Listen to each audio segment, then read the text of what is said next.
Welcome to the 11 Warriors Show. Jason Priestess, he's Chris Lauderback. Chris, how was your Christmas, man?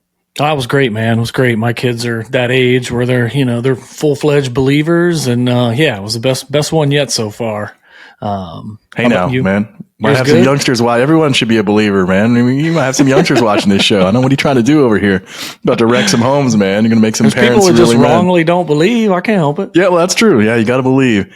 Yeah, it was good, man. I mean, kids are ripe for Christmas. That's my Christmas take. Like the older I get, like it's just like I don't like it. I like it for kids, but I think adults should not buy for each other. No one, right? Because that just stresses people out. I had to go to Target Saturday to just pick up something random. Didn't even have to do Christmas shopping. It was insane. Yeah. So I think it should be for kids only. I think we should all get together.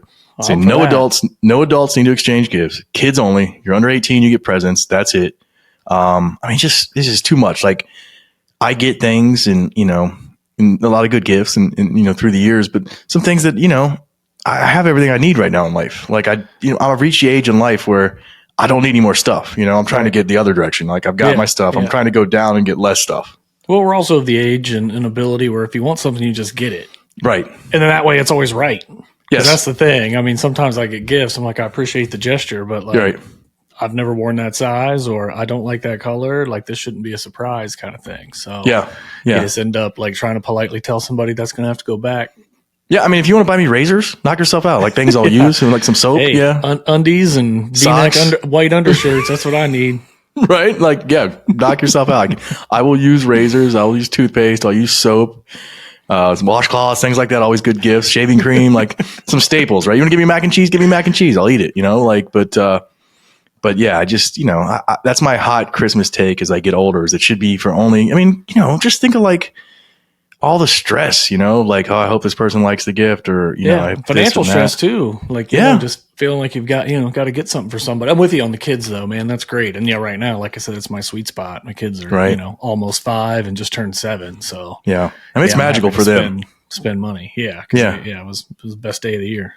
Yeah. They love it. I mean, Christmas is a big deal. My kid's 12 and even he's still like big time into Christmas, like he knows that's the day to look forward to. And that should be that way. It should be that way for kids, but I think we all need to get together and say no more adult gifts. You, man. Start the movement. Yep, Can we start that movement? No more.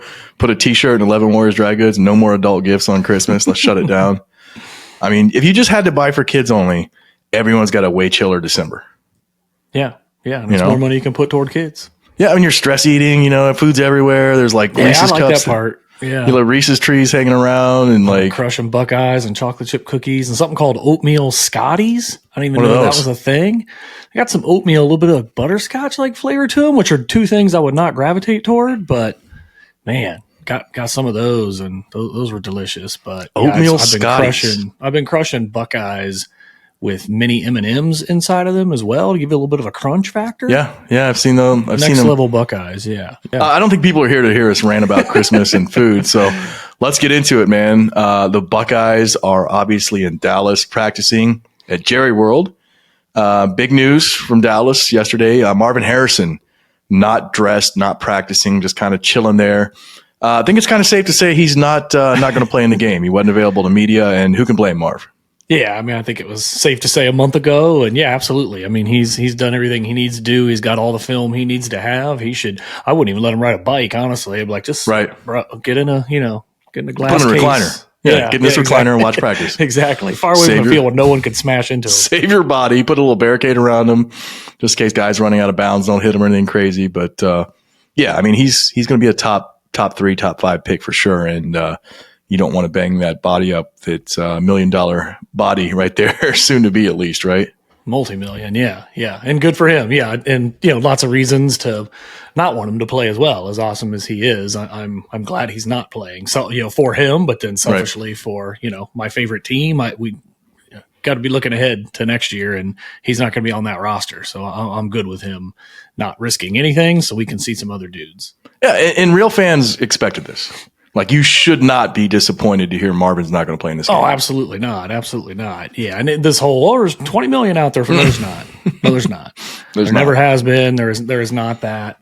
And arguably, even if there was, he should still go pro because he's a top 3 pick. And, the faster you get through your first contract, the quicker you can get to your second one. And it's, I feel like we beat that to death. He needs to go. And honestly, I feel like most fans, even the ones that are for the team, I think they even understand a Marv situation. It's those late first rounders, early second where they start getting a little more, the selfishness comes out, veiled as, care for the team. Yeah, absolutely. And NIL obviously can make a difference in those late first, early seconds. So you maybe convince those guys to stay. More on that later. No official word yet, but Denzel Burke, kind of spilled it on Marv. He was given an interview question, I believe it was Tuesday, talking about Carnell Tate stepping up. And he basically said, with Marv not playing, okay, thanks, Denzel. Now we know Marv's definitely not playing. You got Julian Fleming in the portal. Marv's out. You're looking at, Carnell Tate, Xavier Johnson, Brandon Ennis, some young guys, maybe to step up and get a lot more playing time than they had throughout the season. Yeah, for sure. And I think even Emeka Ibuka is a guy you want to see out there, someone you're hoping is going to come back next year, but has been injured. But to your point though, is you already what Emeka is, but maybe next year if he's back, he's got to be a 1. It could still be a springboard type situation for him. But yeah, obviously, hey, let's see Tate, let's see Ennis. Xavier, hey, excited for him to get some touches and go out. He's been a great Buckeye, obviously. But I'll be more focused in on what's Tate look like. I mean, Missouri's got a decent secondary, right? What does Tate look like? What does Ennis look like? Let's see these young guys in action. Absolutely. No confirmation yet on a handful of guys, whether they're playing Travion Henderson, Cade Stover, JTT, Mike Hall, Tommy Eichenberg, but they all were at practice in pads on Tuesday. So read into that as you will. I expect all of those guys to play. Eichenberg's a Buckeyes semifinalist. Jim Knowles was asked about him earlier, defensive coordinator Jim Knowles, and said he's, quote, up in the air to play. Suffered the arm injury against Rutgers in November. Was a little bit limited, I think, against Michigan. I think that kind of popped out on the tape. Oh, yeah.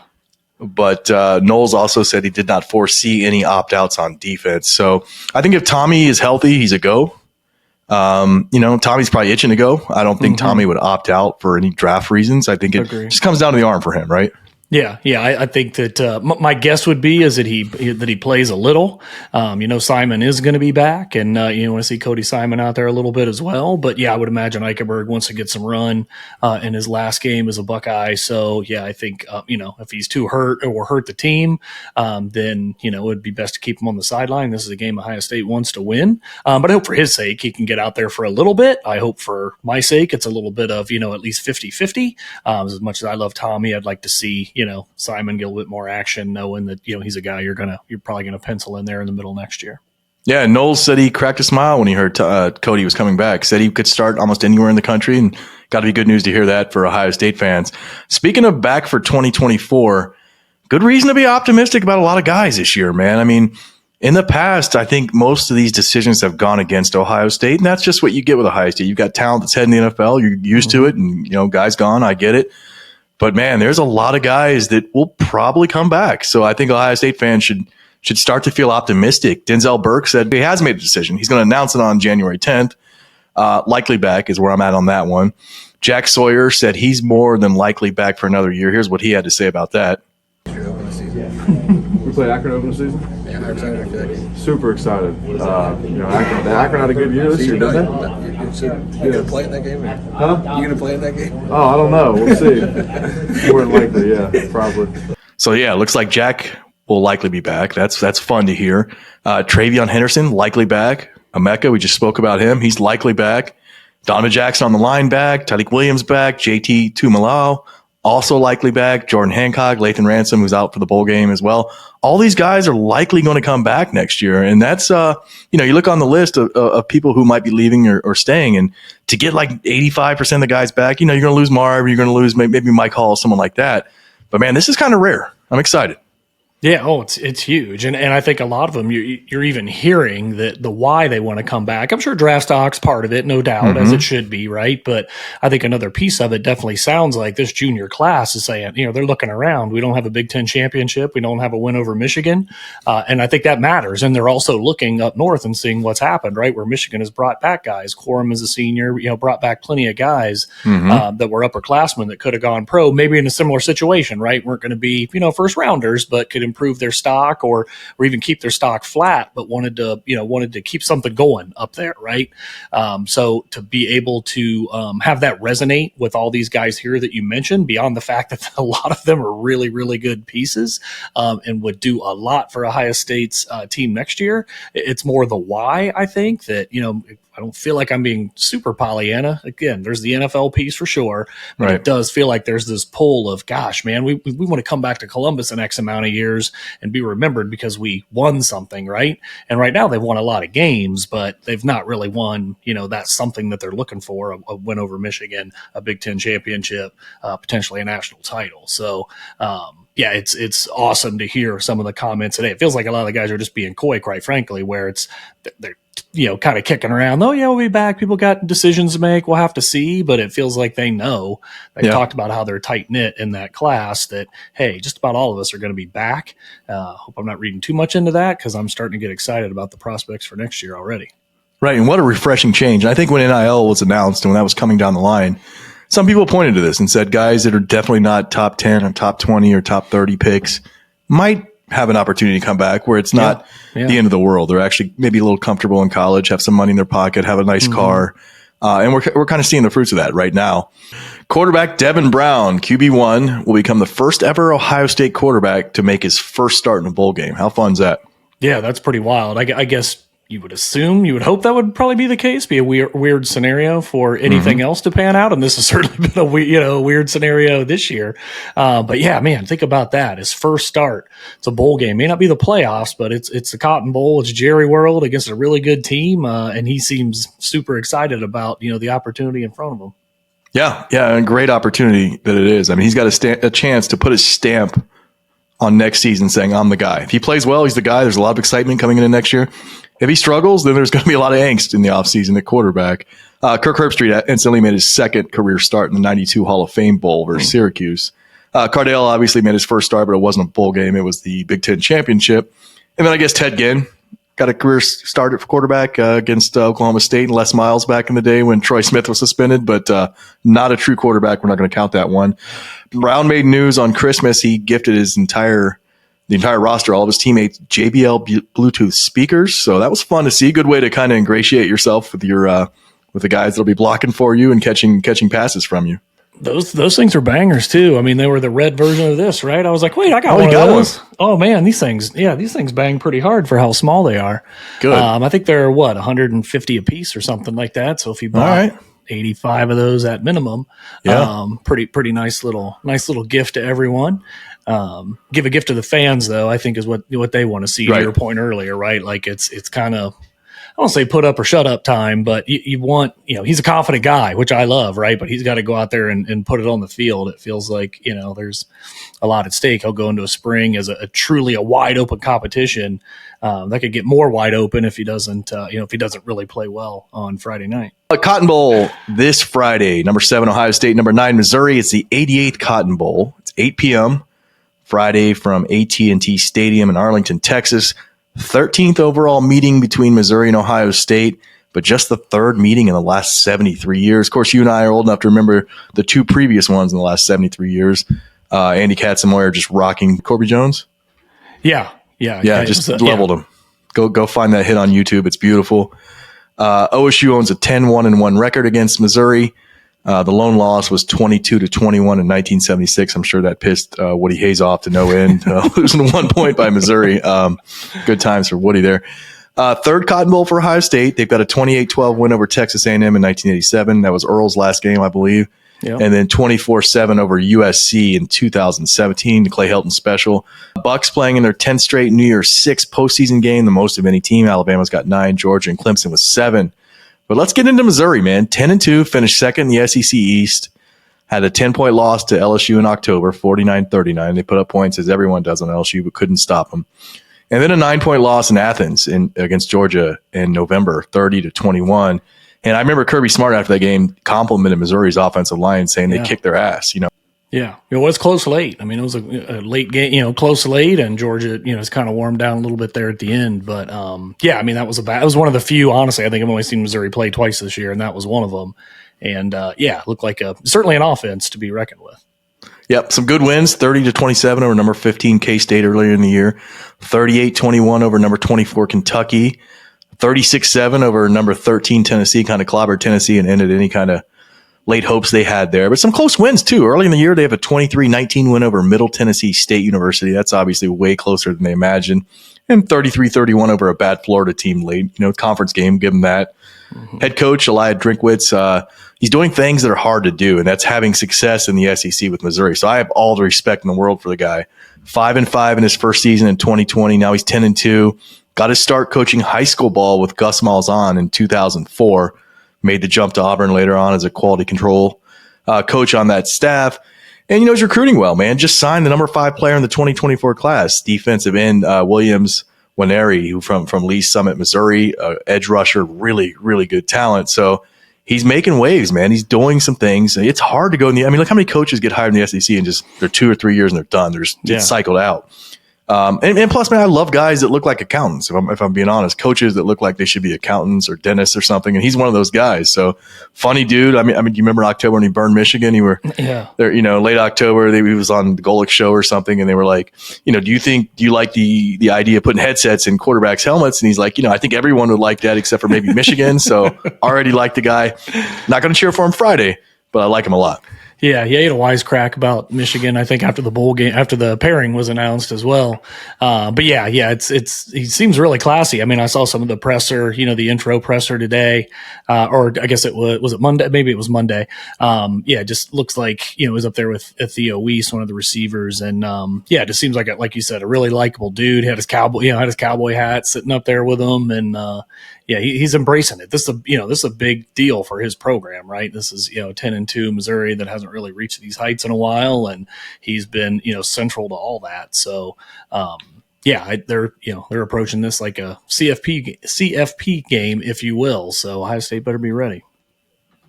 Some key players at Missouri's side: quarterback Brady Cooks, a junior, about 66% for about 3,200 yards, 20 touchdowns, 6 interceptions. So pretty steady back there, big guy. Over 411. I think he had 411 versus LSU. I think he almost had 400. I guess it was Vanderbilt, but he's put up some big numbers through the air in certain games. He can sling it. Got that broccoli cut that youth like right now. It's all curly on top and shaved on the sides too. Cody Schrader, the senior running back, love this guy. 247 carries for about 1,500 yards, 6.0 a carry, 13 touchdowns. Former walk-on, All-American now. Love that story. Oh yeah, it's nuts. He's had some big games himself, and kind of makes it go for those guys. I think everybody talks about the receiver we'll hit on here in a second. I think you can stop the run game and make them one dimensional. You're gonna be in much better shape to win. So I'm sure Ohio State's defensive line will be focused on trying to slow down Schrader. He's killing it. Wide receiver Luther Bird in the third, 83 for about 1,200, 8 touchdowns. Super elite talent. Gonna be a test for this Buckeye secondary. Yeah, he's definitely the man for them. But they got some other guys that Weiss is a transfer from Oklahoma. Mookie Cooper played for Ohio State. Is kind of that distant old third friend, receiver Mookie for Cooper. them. But Burden, I think it's gonna be an interesting matchup to see him because they move him around a little bit. And he's a talent. Would you say about 1,200 yards, something like that? So that they're going to get him the ball. Defensive lineman Darius Robinson, as a senior, he's got 7.5 sacks, which it's not a ton, but Ohio State would love to have a guy with 7.5 sacks. I'll tell you that right now. Cornerback Chris Abrams-Drain, 11 passes defended, 4 interceptions, having a really good season. And, a really good offensive line. We touched on earlier, Kirby Smart, giving them big time props for kicking Georgia's DL's ass. What do you see as the key matchups? I know you talked about Burden, but what else do you see out there? Yeah, I think the key matchup is in the trenches for sure. I think it's Ohio State's defensive line versus Missouri's offensive line. Because again, you want to try to slow down Schrader, make Missouri be one dimensional. Cook has had some moments for sure, but I think if you can make this Missouri team kind of one dimensional, your odds go up significantly. So I'm really looking to see what this defensive line can do to slow down Schrader in that run game to hopefully put Missouri in a bind. What about who do you think needs to step up for Ohio State on each side of the ball? Like maybe someone we're not thinking about. Yeah, on defense, I mean, I think it's got to be those. It's got to be those tackles. Again, I just think this game's going to be. This is SEC versus Big Ten, right? Like you may not we don't think about it in the same way because, the stakes aren't quite as high and whatever, but these are still, teams that want to try to win the line of scrimmage to then therefore win the game. Hey, what does Tyleek look like? What does Mike Hall Jr.? I mean, if we're talking about Mike Hall Jr. potentially being a guy, that could go pro, I'm still waiting on it, right? Like, I think there's been, there's flashes, like you see the talent, but consistent performance, especially this year, I don't know that we've seen it really that much. Him and Tyleek in the middle is definitely something that I think could be huge in this game. So that's probably where I'll be watching is, I think that on defense, need to see these defensive tackles step up. On offense, be a little different. I'm hoping really, I guess, to maybe see a breakout game. Carnell Tate for me, I need to see him go for 100 yards and a touchdown kind of thing. And I think that is, very, very possible to happen. So for me, it's probably Carnell Tate on offense and a couple of those defensive tackles on defense. Solid choices, man. And in Tate's case, that Missouri's got good coaches. They're saying, okay, Emeka's the dude, but they've got some really good talent over there too. Can't take your eyes off Tate. Can't take your eyes off Ennis. Xavier Johnson's really set. The thing I like most about Xavier Johnson, like he's a walk-on that got a scholarship. He's not, not going to be an NFL star. I don't believe, but maybe he will. Maybe he'll prove me wrong. Just one of those dudes, though. When he gets the ball in his hands, he can make something happen. Just like one of those ballers in the backyard when you're a kid that always just lit it up. Knows how to play ball. Yep. Yeah, no doubt. And like I said, would love to see him go out. Like we're sitting here selfishly like, hey, I want touches for all these guys who are going to play roles next year. Xavier Johnson has earned any touches he can get, whether it's at tailback or slot or whatever it looks like. Definitely a fan of him for a million different reasons. But like you said, I mean, and he has stepped up in games that, the United States trying to win, big games. So Notre Dame last year. Yeah. I mean, Georgia, that big catch against Georgia, he's done some things. So would love to see him go out with a bang for sure. Absolutely. Ohio State is favored by 1. Missouri recently had a couple defensive stars ruled out for injury. The line flipped back to Ohio State. Maybe some news is getting to Vegas about maybe some key players playing for the Buckeyes because for a bit, it's Missouri favored and now Ohio State's favored again. What's your shot? What do you see? What's the score of this game? Yeah, I've been going back and forth. I think the over-under is about 48, something like that. Like you said, it's basically a pick 'em at this point. So I think I turned in Ohio State 27, Missouri 21. I would go maybe a little bigger. I do feel confident Ohio State's going to win this game because I think these bowl games a lot of times come down to motivation. And, Buckeye fans been worried for a little while. Hey, is Ohio State going to be motivated for reasons that we all would understand? But hearing a lot of these guys want to play, hearing a lot of these guys might come back, tells me this team is motivated to play. It really just comes down to, okay, how much faith do I have in Devin Brown to run this offense to really score some points? So, I'm going 27-21 Buckeyes. What do you got for me? I got the same thing, man. That's why you might have heard me sigh when you say that because I picked 27-21 is what I picked. The exact same score. Exact same score. You can ask, Andy, our We're staffer. usually not terribly far apart. No, I don't know about dead even. 27. We're both taking a 6-point win in a 1-point game. That's kind of rare, but yeah, I'm with you. 27-21. So let's see if it comes home. Hoping for a good game, and a lot of Buckeyes are playing, man. So I think the Sunday after Michigan. Or I'm sorry, the Big Ten championship when the Cotton Bowl was announced, Missouri, and there was a lot of people like, "Oh, this sucks." Nobody's going to play, but it's trending the other way, man. I'm really excited for this game, and I can't wait to see it Friday and want to see an Ohio State win.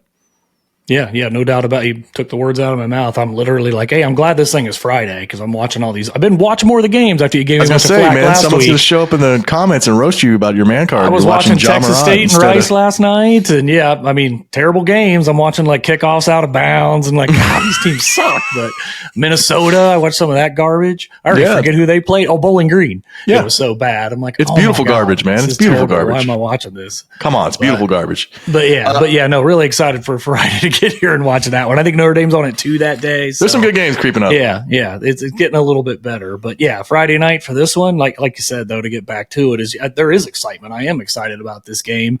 It was honestly all before just, hey, springboard to next year. But I'm buying into these guys saying, hey, we still want to finish the season strong. We want to feel like we won something. Did they beat Michigan? No. Did they win a Big Ten? No. But winning a Cotton Bowl is a hell of a lot better than losing a Cotton Bowl on top of all of that. So I'm officially now here for it. You're back into college football again. Welcome back. I'm glad to see you've paused your NBA fandom for a minute. I didn't pause it. I've just been watching both. Speaking of some college football stuff, we do have on Monday, man, some big ones. The CFP, and obviously want the Bucks in those games any chance we can get. But at the same time, it'll be kind of nice with no dog in it, just to kind of watch some games and hopefully see some good football and cheer against a team you never want to win a game in these scenarios. Rose Bowl's at 5 p.m. Number 4 Alabama against number 1 Michigan. Michigan's favored by 1.5. And then your Sugar Bowl follows that at 8 p.m. Number 3 Texas versus number 2 Washington. Washington's a 4-point underdog in that one. I thought that was a little interesting because that's who I have winning it all. I have 2 friends, pretty decent friends. They're both Georgia graduates. And Georgia, big bulldog. They bark at people. They do all that dumb stuff. So I love them, but you can't bark at people as an adult. I got to draw the line there. But I reached out. I was like, who are you rooting for? Because Alabama just beat Georgia. I said, who are you rooting for in this game? And both of them, without any hesitation, said Alabama. And I'm like, how? I mean, listen. That's how the SEC fans, that's how they roll. It is. It's so dumb. I get conference pride. Listen, if Minnesota's playing LSU, I'm a Gopher fan that night big time. But there's one team I hope gets stomped out this, in the CFP.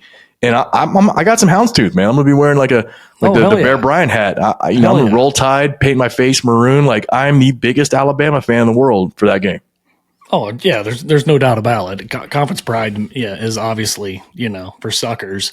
I'm even watching Minnesota yesterday. I don't know, it was conference pride. It was, okay, yeah, I know that team. I'll pull for those guys. But it's not like I was pulling that hard. But you got to, because then, there's not hoping they lose. I'm largely indifferent. Michigan, Alabama is obviously a much different deal, and I'm not cheering for Michigan. Yeah, I don't know how a Georgia fan is sitting there pulling for Bama. It's nuts. I don't get it either. I get a Vanderbilt fan doing it, right? Because they're just else. Grabbing on to something. But Georgia and Bama fans doing that for each other, I don't know. That's the team that just stops your three-peat. You're about to turn around and cheer for them. I don't get it. For what? So you can say, we lost the eventual national championship. I don't care about that at all. Stupid. Beyond stupid. Yeah. Some other Michigan news to lose by 80. I mean, what do you think? What do you think is going to happen in that one? Right? I think Michigan's still favored. I know it's like 1.5 or something like that, but I was surprised as soon as the line came out. I'm like, is that just my hate? It very well could be, right? Just blind hatred.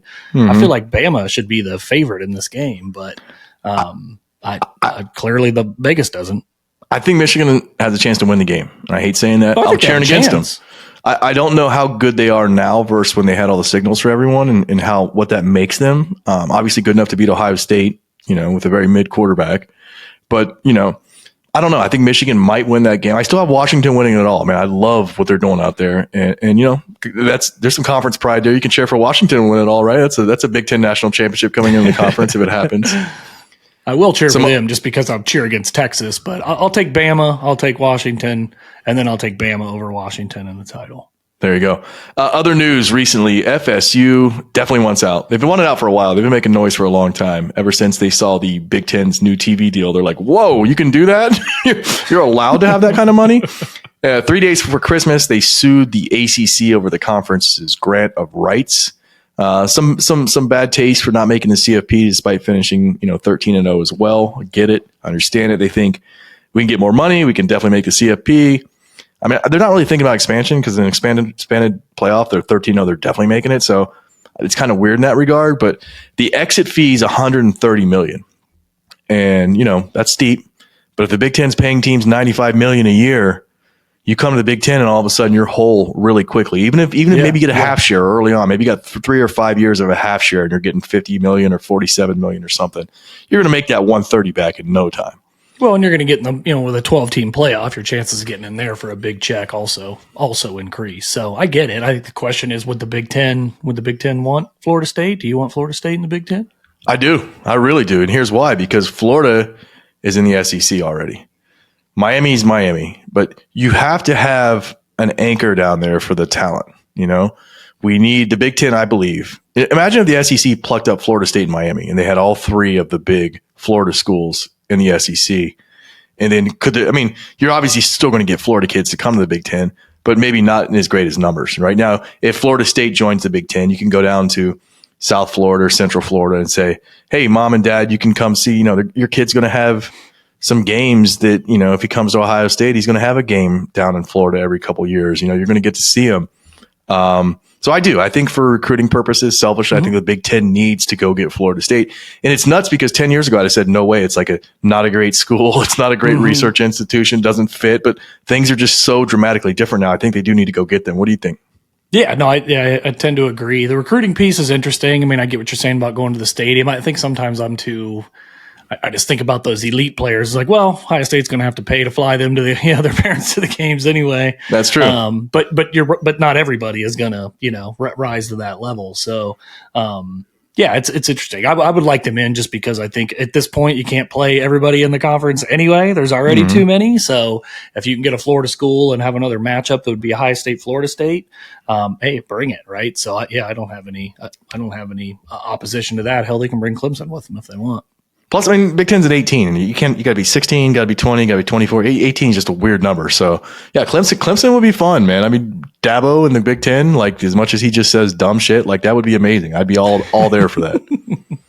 Yeah, that'd be great. But I'll take Florida State. I mean, you made some good points around it. And they seem to be on a good upward trajectory here.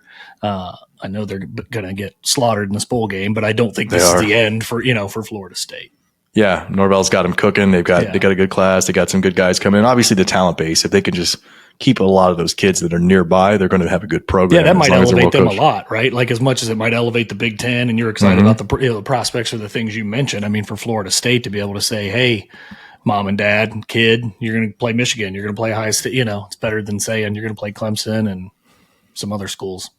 Yeah, for sure. Hey, we had a blast, man. This was a fun one. Big game Friday. Because that's 2 days away, man. 5 p.m. or 8 p.m. 8 p.m. in Arlington. On ESPN too, right? Right. Yeah, it's a Ohio State game on ESPN. It's been a while since one of those has aired on there. I'm up for it, man. I'm excited. You got 27-21 Ohio State. I have 27-21 Ohio State. We promise you, viewers, that there's no collusion there. We both came to those scores independently. It stinks, though, because we competed a lot or score guessing, and like, I can't win now, and you can't win, and that's the worst part, right? It's like kissing your sister right here on a score pick, but it'll pan out, and I expect good things from Ohio State. Tiebreaker, Devin Brown, how many passing yards? Okay, I like this. That's a good idea. Devin Brown's going to pass for 271. I was going to say 240. 240?